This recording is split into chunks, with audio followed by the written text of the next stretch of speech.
Salut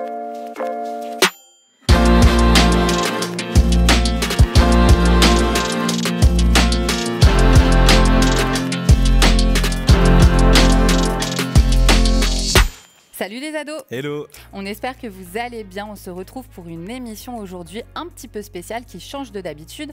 Celle-ci s'intitule « Moi avant Jésus, moi après Jésus ». C'est ça, c'est un concept tout nouveau. On va en faire plusieurs et là c'est le premier. Et oui, c'est le premier. On va avoir l'occasion de regarder 3 témoignages qui vont nous parler, on l'espère, sur qu'est-ce que la vie avant Jésus et après Jésus. Vous l'avez compris. C'est ça, et apparemment il y aura le tien, je spoil un peu. Ah ouais, peut-être. En tout cas, préparez vos popcorn, votre plaid et on vous laisse pour ces témoignages.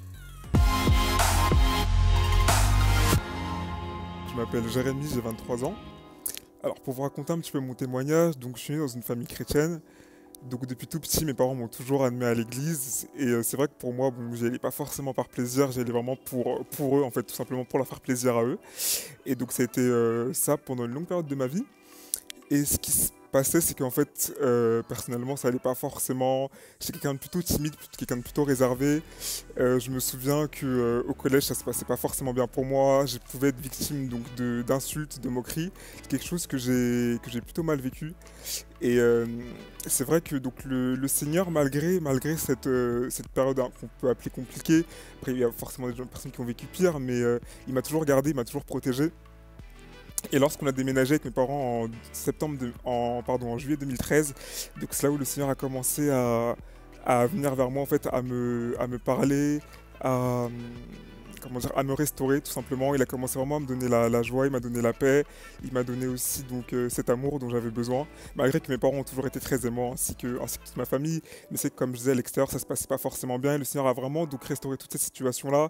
Au lycée, le Seigneur m'a vraiment béni, et j'ai rencontré vraiment des personnes avec qui je suis toujours ami à l'heure actuelle. Et ce que je veux dire, c'est qu'en fait le Seigneur, même si on ne fait pas forcément ce pas d'aller vers lui, en tout cas c'est lui qui vient vers nous et il nous restaure en fait complètement, parce que ça a été mon cas. Il m'a donné tout, mais au centuple, donc je veux vraiment donc lui rendre toute la gloire pour cela.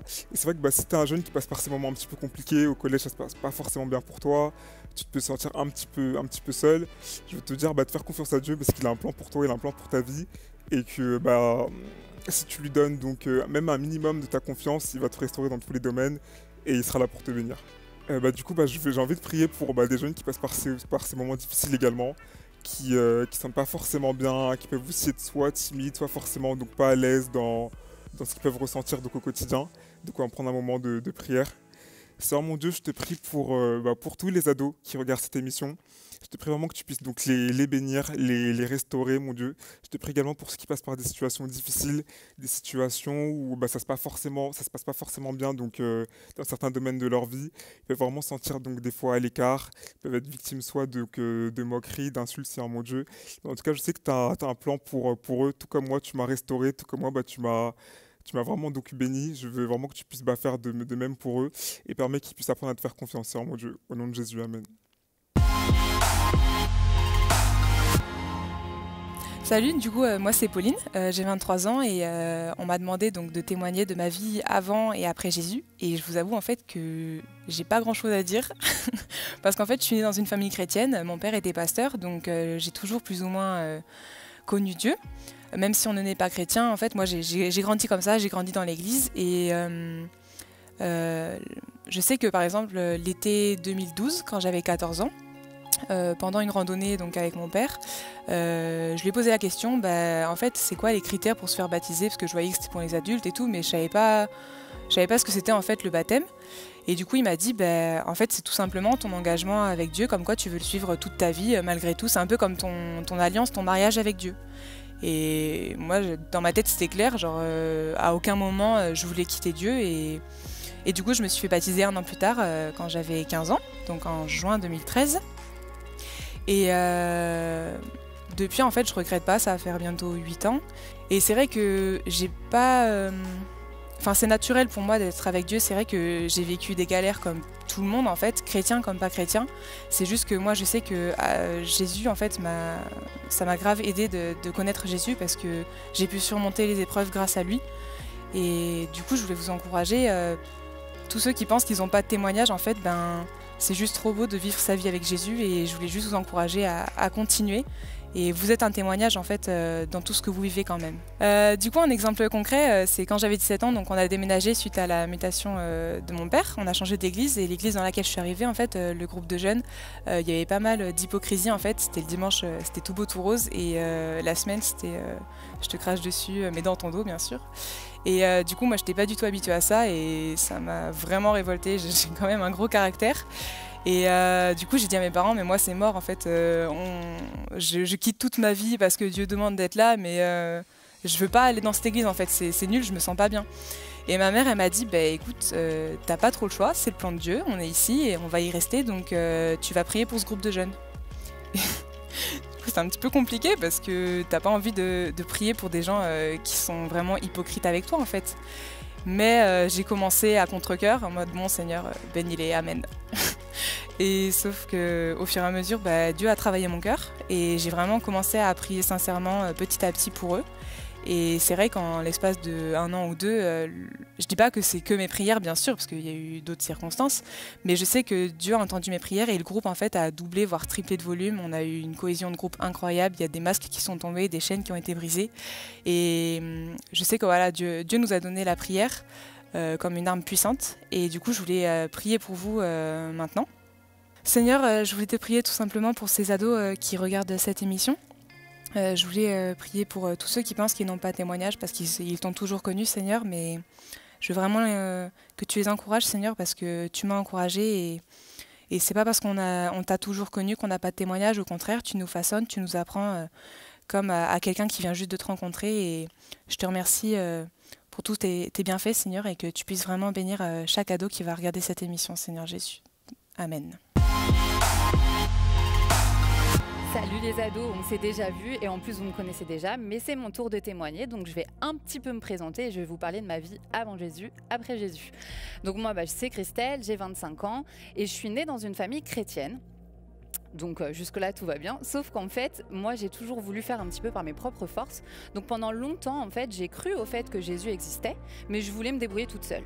Et pendant une grande période de ma vie, malheureusement, j'ai traversé aussi des moments très compliqués.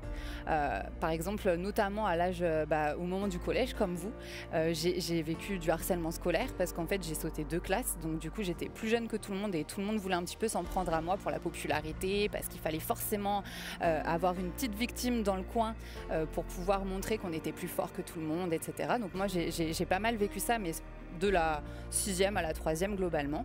Et puis après, j'ai vécu plein d'autres petites bricoles qui m'ont valu beaucoup de peine, qui m'ont rendue très malheureuse, notamment quand j'étais au lycée, où j'ai tenté de pouvoir me faire accepter par tous et où du coup j'ai eu des mauvaises fréquentations, j'ai fait des bêtises. Mais quand je dis des bêtises, voilà, c'est pas, j'ai pas cassé le vase, vous voyez, j'ai pas juste fait ça, allez, un petit exemple par exemple, et bien tout simplement quand j'étais au lycée, même un petit peu avant au collège, j'ai voulu faire comme tout le monde et tester la cigarette. Donc j'ai testé la cigarette et puis en fait avec les âges, avec les classes, avec les rencontres, les fréquentations, j'ai aussi testé tout ce qui était un petit peu drogue.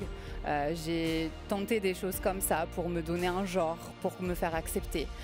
J'ai fait des soirées où j'étais pas forcément dans des bons états à la fin et en fait je vous dis pas ça juste pour vous choquer, mais je vous dis surtout ça pour vous dire que je pense, vu mon jeune âge et vu que j'avais sauté 2 classes, qu'à cette période-là, Jésus était proche de moi, mais que moi j'étais loin de lui. Et pourquoi je vous dis ça, c'est parce que à ce moment-là de ma vie, clairement, il aurait pu m'arriver des choses beaucoup plus graves. Je sortais en boîte de nuit alors que j'étais mineure. Je faisais vraiment, c'était pas super chouette ce que je faisais. Et je vous encourage pas du tout à le faire.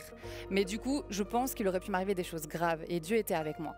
Et moi qui étais dans une famille chrétienne mais qui croyait que Jésus existait et qui voulait tout faire par mes propres forces, un jour je me suis dit il va falloir que je commence à réfléchir à ce qu'est Jésus vraiment pour moi. Et donc en fait vers la fin de mes années lycée, j'ai commencé à essayer de me rapprocher de Dieu. Puis il y avait des moments où j'y arrivais pas trop, donc je lisais ma Bible, puis je la reposais et puis 6 mois, 7 mois plus tard je me replongeais dedans, puis ça marchait pas et puis je recommençais, etc. C'était vraiment un cycle jusqu'à temps qu'un jour je me dis là, j'ai décidé d'entrer dans une nouvelle saison de ma vie et dans cette saison, je veux qu'il y ait Jésus. Donc en fait, j'ai été diplômée après mes études, etc. J'ai déménagé à Créteil et en fait, j'ai décidé de pousser la porte d'une église, d'y aller toute seule par mes propres forces, mais en me disant là, cette fois-ci, je vais rencontrer Jésus. Et franchement, c'est il était là en fait. Moi, je parle même pas d'une rencontre avec Jésus parce que je crois que je l'avais déjà rencontré depuis longtemps. En tout cas, lui était avec moi, mais moi, j'étais pas encore avec lui. Et le jour où j'ai décidé de me baptiser, en 2017, c'était juste pour dire à Dieu, en fait, pendant tant d'années, tu as été proche de moi. Pourquoi aujourd'hui, moi, je veux encore courir loin de toi? Il n'y a aucune raison. Il n'y a vraiment aucune raison à ça. Je veux juste te montrer mon amour et te prouver à quel point, à partir de maintenant, je vais vivre à tes côtés parce que tu as toujours été à mes côtés à moi. Et franchement, autant vous dire que depuis, comme n'importe quel chrétien sûrement, ou n'importe qui tout court, il y a des hauts, il y a des bas. Mais ce que je sais, c'est qu'aujourd'hui, mes bas, je les traverse avec une telle force, avec une telle paix, avec une telle joie, même parfois, ces épreuves-là, parce que Jésus est avec moi, en fait. Et même si, dans les moments difficiles, je me rends compte que j'ai souffert et que je suis triste, en fait, j'arrive à réaliser aussi la force que Dieu me donne et à quel point ça me transforme et ça me rend meilleure au quotidien. Donc vraiment, j'ai juste ça à cœur de pouvoir prier pour toi.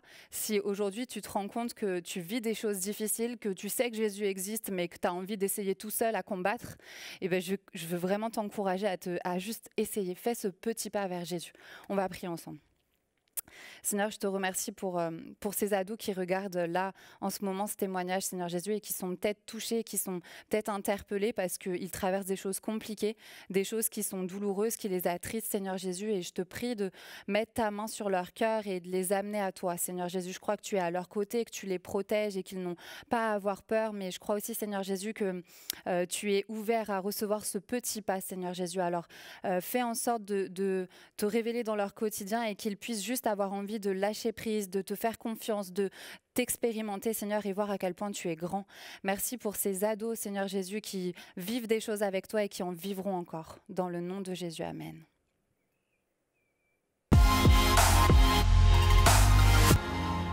On espère que vous avez passé un bon moment, que vous avez été bénis. C'était important pour nous que vous puissiez aussi un peu mieux nous connaître au travers de nos témoignages. J'espère que ça vous a parlé. Du coup, on a juste à vous dire à très bientôt. On se retrouve dans 2 semaines pour une prochaine émission. Restez accrochés, restez connectés. À très vite. À très vite.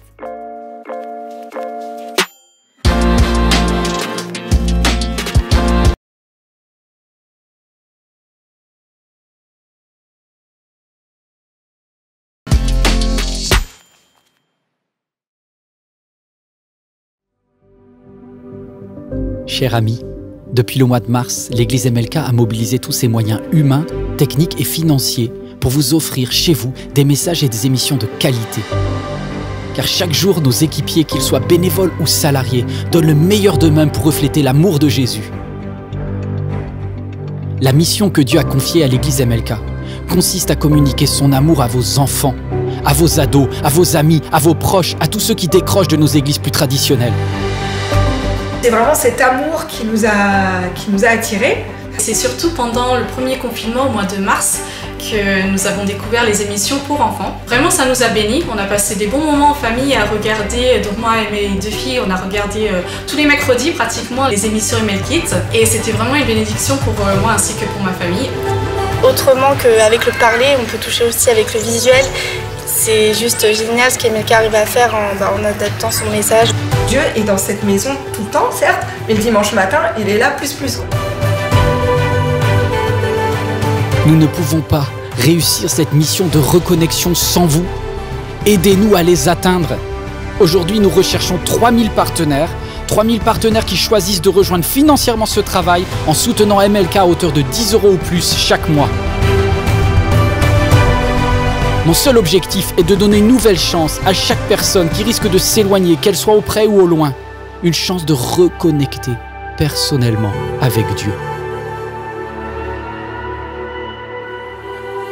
Aidez-nous. Devenez partenaire financier de MLK chez vous.